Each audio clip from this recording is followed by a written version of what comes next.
ಪೂಜ್ಯ ಮಹಾಪೌರರು, ಪೂಜ್ಯ ಉಪಮಹಾಪೌರರು, ಮಾನ್ಯ ಆಯುಕ್ತರು ಹಾಗೂ ಸಂಬಂಧಪಟ್ಟ ಅಧಿಕಾರಿ ಸಿಬ್ಬಂದಿಯವರು ಪಾಲಿಕೆಯ ಉದನೂರ ನೆಲಭರ್ತಿ ಜಾಗಕ್ಕೆ ಭೇಟಿ ನೀಡಿದರು. ಭೇಟಿ ನೀಡಿದ ಸಮಯದಲ್ಲಿ ವಿಡ್ಫ್ಗಾಗಿ ಖಾಸಗಿ ಏಜೆನ್ಸಿಯಾದ ಸ್ಕಾ ಎನರ್ಜಿರವರಿಗೆ ನೀಡಲಾಗುತ್ತಿರುವ ಕಾರ್ಯವು ಸ್ಥಗಿತಗೊಂಡಿದ್ದರ ಬಗ್ಗೆ ಪೂಜ್ಯ ಮಹಾಪೌರರು ವಿಚಾರಿಸಿದಾಗ ಸದರಿ ಕಾರ್ಯವು ನಾಳೆಯಿಂದ ಮುಂದುವರೆಯುವುದಾಗಿ ಮಾನ್ಯ ಆಯುಕ್ತರು ತಿಳಿಸಿದರು. ಅದರಂತೆ ಮುಂಬರುವ ದಿನಗಳಲ್ಲಿ ಉದನೂರ ನೆಲಭರ್ತಿ ಜಾಗದಲ್ಲಿ ರೂ.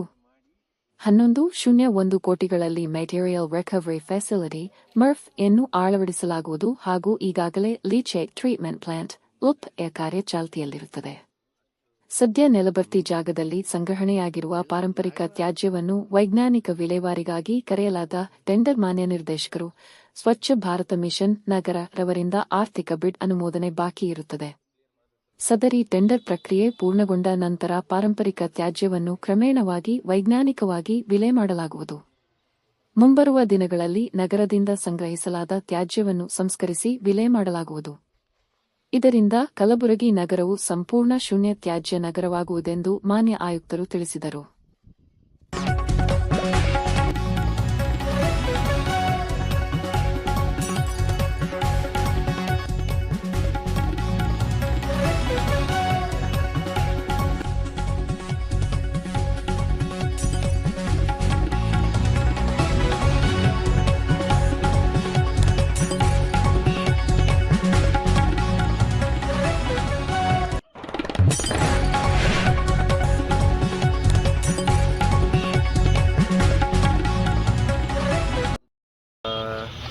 ಇಲ್ಲಿ ಬೇಸಿಕಲಿ ಹಿಂದುಗಡೆ ಏನು ಲೀಗಸಿ ವೇಸ್ಟ್ ಕಾಣ್ತಾ ಇದೆ ಅದರ ಬಗ್ಗೆ ಈಗಾಗಲೇ ನಾವು ಟೆಂಡರ್ ಮಾಡಿದ್ದೀವಿ.